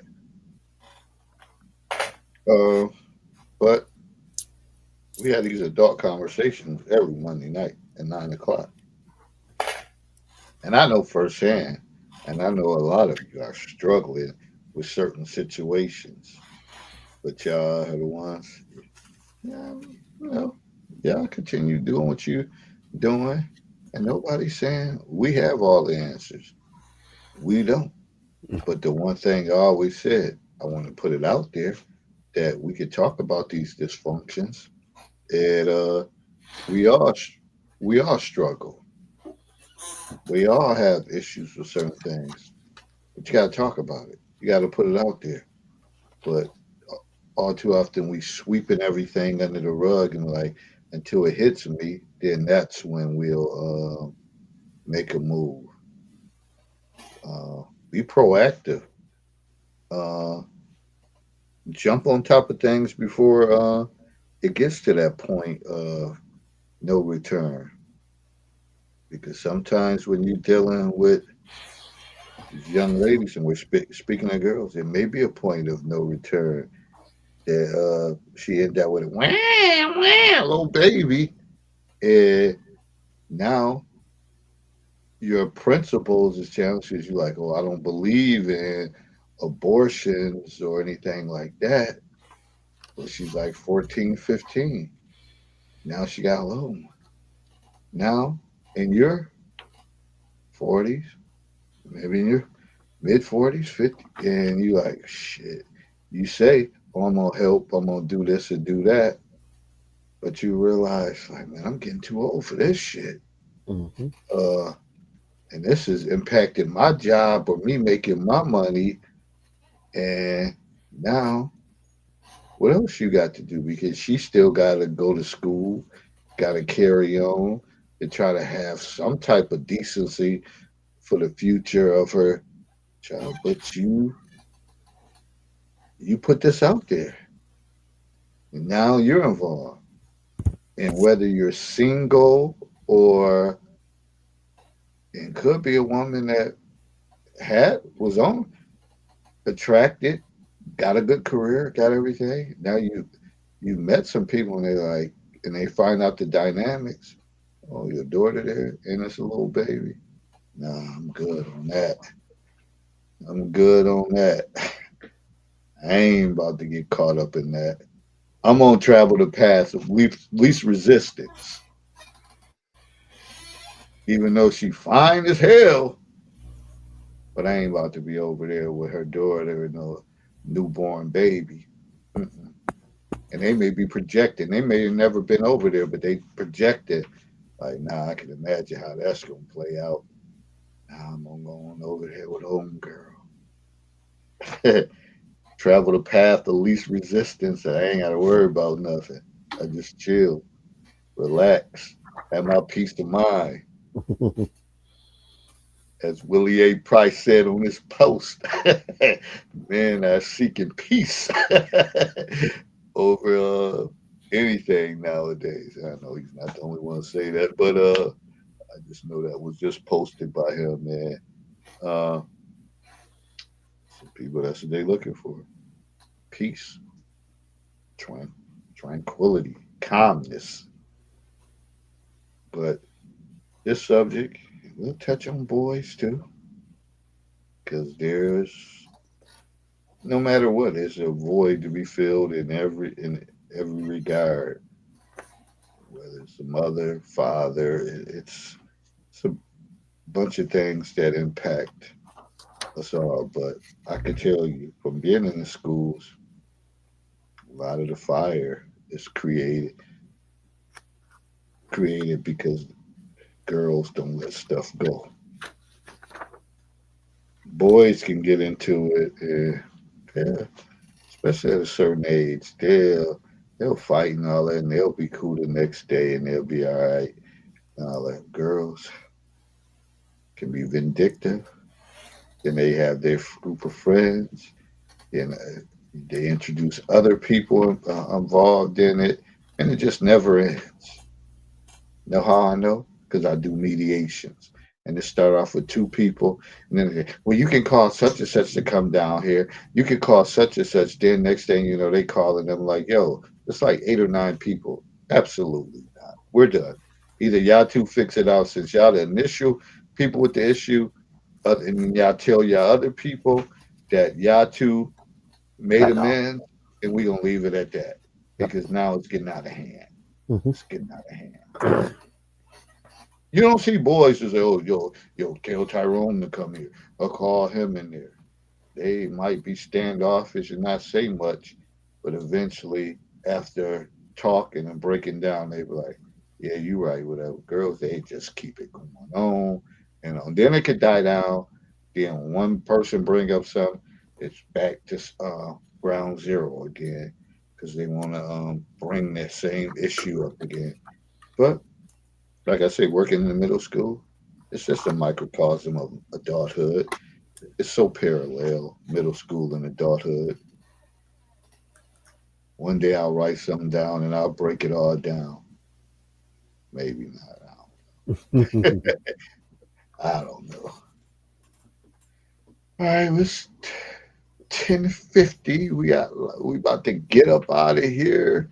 Any closing comments to this subject? We're probably far from done, but just wanted to throw some things out there. Let y'all marinate while y'all baking cookies during this month and being festive.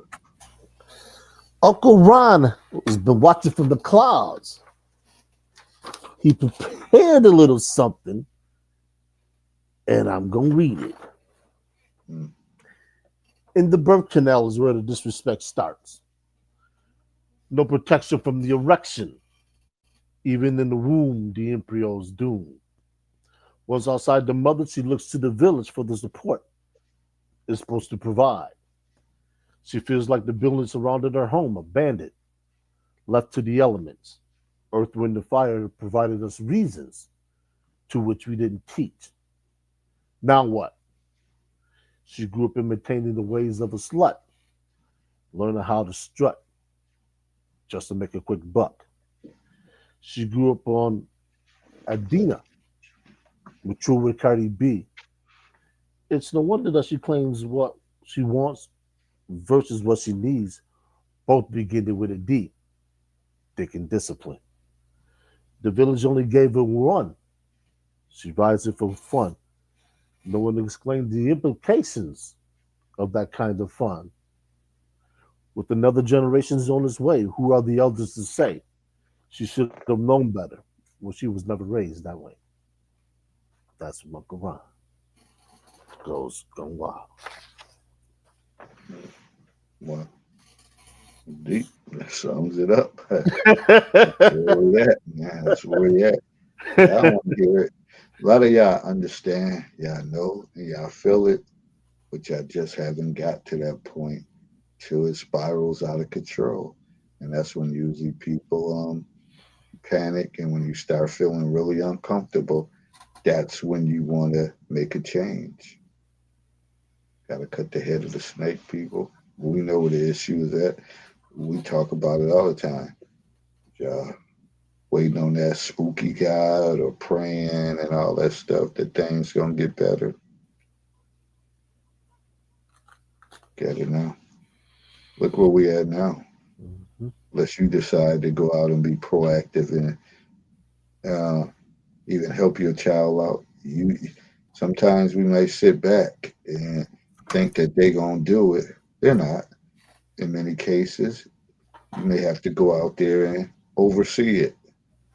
And sometimes just little small baby steps that can get them to where they gotta be.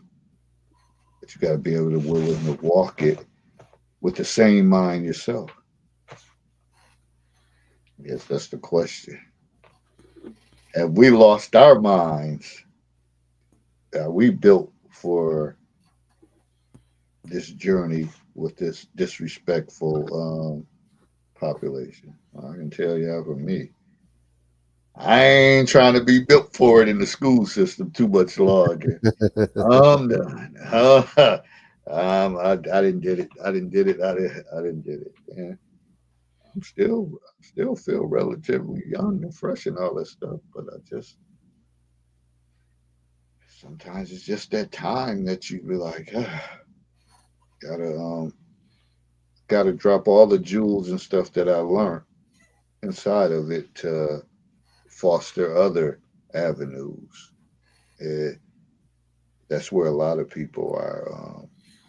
A lot of people are at when you come to this and dealing with young people. It's a battle. It's a battle, but it starts from the parents. It starts parents, the home, the community, and all of that.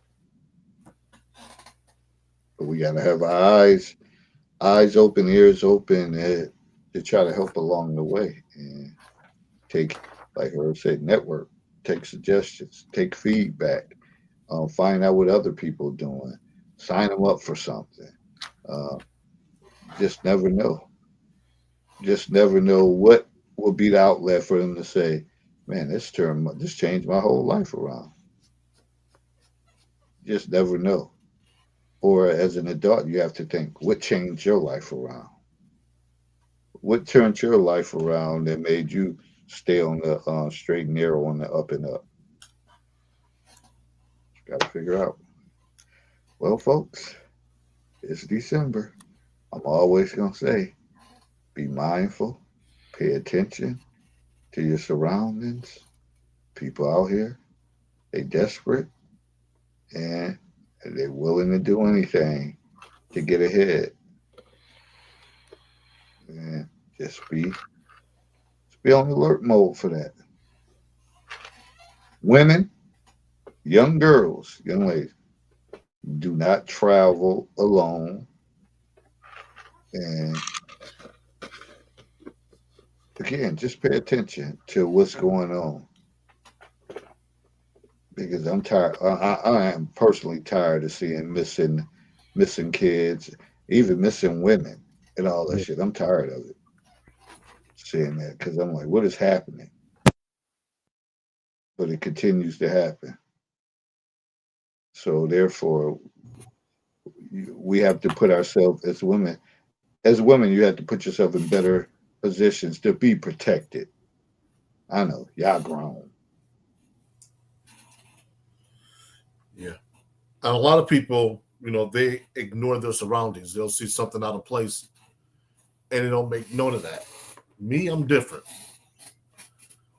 I'm always looking for something that looks strange just so I can keep an eye on it. In my neighborhood, over the last year plus, there have been a lot of people walking up and down the neighborhood that I don't know, which is highly unusual. So I'll pay attention to where they're going. They just passing through, cool, because there's a bus stop at the end of my block. They're looking around, got a problem. And now that I have Airbnbs on both sides of me, I'm always looking because there's always strange cars parked in front of my house. I'm looking to see if they go inside. All right. They temporary visitors. Okay, cool. I even help them out. Hey, to avoid getting a ticket, park in the back. And I tell them how to get there. Why do I do that? 2 reasons. 1, I like to be helpful. 2, if they're not staying at the Airbnb, they're going to tell me. So if you're not staying at the Airbnb, what are you doing around here? Because you don't live here. You have a business here. So yes, I'm looking. And some people say, well, what business is it of yours? Because I'm a homeowner and I'm looking for people that don't belong. Yeah, right, it's my motherfucking business. I'm going to make it my business to find out who you are. And you don't like it, don't come on the block. I'll patrol the block like I own it. Because I do. At least a piece of it. And you know how I like to close. Growth and understanding always occurs in the gray area. Godspeed. See you next time. All right, people, we out on that note. Everybody be safe. We got a 2 hour delay tomorrow. Supposed to be a little snowflakes, a little something. So I'm gonna take it.